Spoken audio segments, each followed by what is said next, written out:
The Eighth Amendment states, "Excessive bail shall not be required, nor excessive fines imposed, nor cruel and unusual punishments inflicted." The 1972 U.S. Supreme Court case of Furman v. Georgia marked the first time in U.S. history where capital punishment was determined to be unconstitutional in relation to the Eighth Amendment. William Furman, an African-American man, committed murder during a burglary and was found guilty by the Georgia court. Furman appealed to the Supreme Court, and it was determined in a 5-4 vote that the imposition of the death penalty violated his constitutional protection against cruel and unusual punishment. Furman and all others on the United States death row were freed from execution. A temporary moratorium was put on capital punishment in the United States until the 1976 case of Gregg v. Georgia reinstated the death penalty. In his decision on the Furman case, one of the 9 Supreme Court justices, Justice Potter, wrote, "The penalty of death differs from all other forms of criminal punishment, not in degree, but in kind.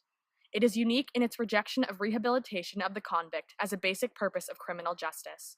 And it is unique, finally, in its absolute renunciation of all that it is embodied in our concept of humanity."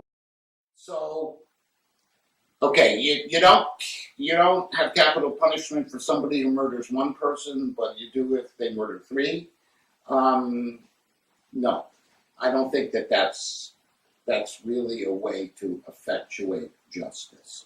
But I do believe that the justice system is and should be elastic. It should be flexible. Our Constitution is flexible.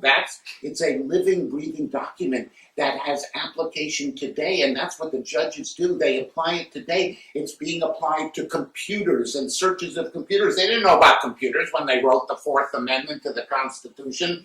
And the flexibility of proportionality is important, and it constantly raises questions about what's right. And I think you need to look at what elevates your society, your moral compass.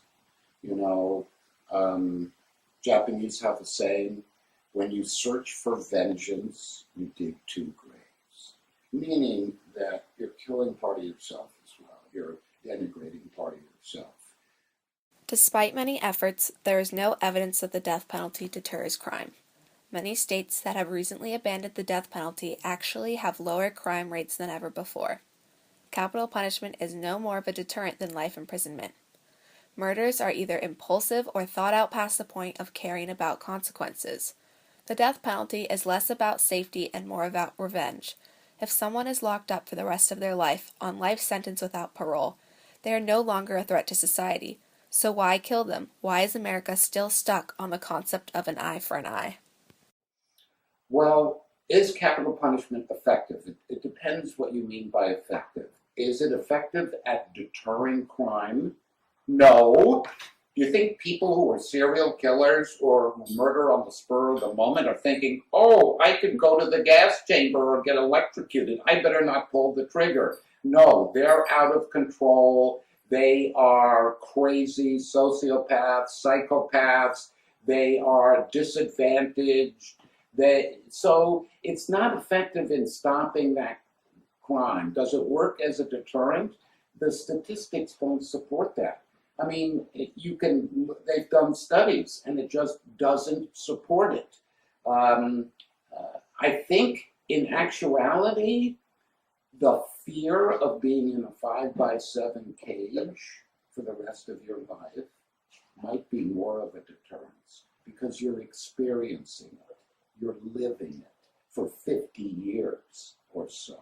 So if we are hypothecating about what people might think is a deterrence, I think life in prison without parole would be just as effective as a deterrence if it is imposed as life imprisonment without parole.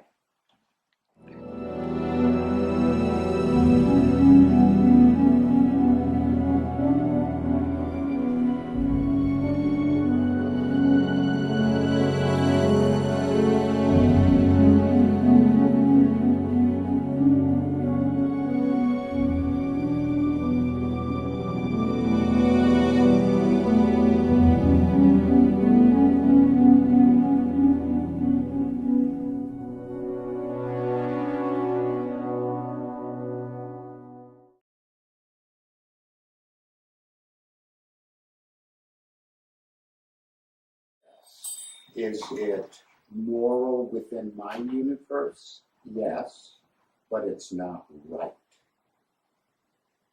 You can justify it morally, you can justify it on many different levels. It's just not right to cold-bloodedly kill someone.